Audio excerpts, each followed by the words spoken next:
ko ng 5,000 sa kanya, yung cash, kasi may isip sa kanya 5,000. Ayos pa, tapos nung mga malay extra rin, tunay yung pera niya, balance ko. Nagpakasin pa kay Russell ng 1,000. Tunay yung dala ng pera. 3,900. Nagpakasin pa kay Russell ng 1,000, tunay na yung pera. Kaya nung tulog natin sa parang Dexter, si Sambo Sinanto. Sabi ko bigyan mo kay parang Dexter itong online. Tapos naibigay na daw niya. Tapos sabi ko, ipakasin mo muna yung 700. Pinakawag ko sa kanya 700. Eh, di magkano lang yung pinag-talagay sa mga hindi niya rin kasi naano kasi nagbalit siya sa gulay 250. Nahulog niya lang doon sa utang natin 200. Tapos doon lang sa 30 yung balance niya iyan. Hindi pa ba yung internet niya? Sabi niya, hindi daw niya, ano kung magkano yung nawala. Eh, ano mo lang sa sarang ito siya eh. Pagbangon niya, delete ko eh. Pagpunod niya lang, andun yung pera sa may ano eh. Andun yung pera sa may tipuan. Yung siguro dun sa, may kuya dito sa, sa pinto. Eh, pagbangon niya, hindi niya, naka-plastic pa nga.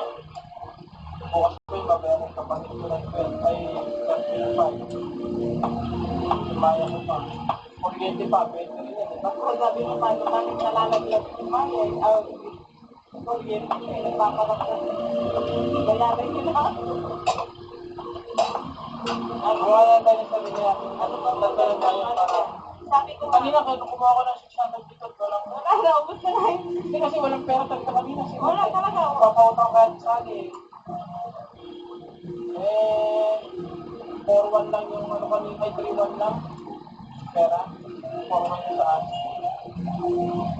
Hindi ko naman ginagalaw yan. Unless emergency. Kita mo, hindi ko ang pinapansin eh.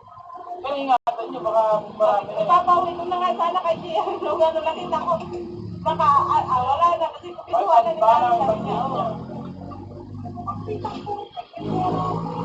Ano bang ano na? Ang ano nga, basta ganyan niya ko. Kaya sabi ko, magdagdag na pa ng wala lang. Kaya lang sabi ko sa'yo, magdagdag na ng taon.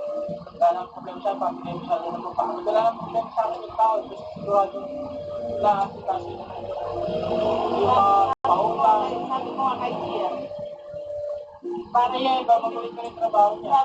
Sabi ko para hindi mo Pasok ka na, alas 6. Samahan niya ako mag-jogging. Para si Pangin ako mag-jogging. Bakit? Trabaho naman sabi na. ay hinahangin niya si Gia. Lipat na nga. Kasi lagi ko sinasabi nung kumisa, sabi ko mag-jogging ako. Ulam, minudo, dinuguan, topi, nilaga. O baka kayaan dyan. Pero pag siguro ko yung trabaho ni Gia, gusto talaga ang maaga. Sasabihin niya ako mag-jogging ako. Sabi ko nga kay Gia, para hindi mo na itusulan yung sa Gcash mo.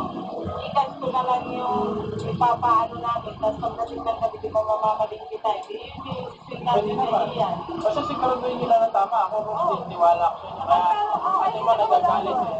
Para walang ano. Hindi, kaya ko naman yun eh. Kaya ko naman Hindi, ang ano isip ko, di ba sabi marami ng cellphone? Ito na ako. Hindi, meron tayo isang cellphone na andun lahat ng Ay, tayo naman si Boss. Chismis ka mo. nakain ka ba? Eh, hindi naman nakaano kayo. Basta baka sa sarili. Hindi, okay kaya naman.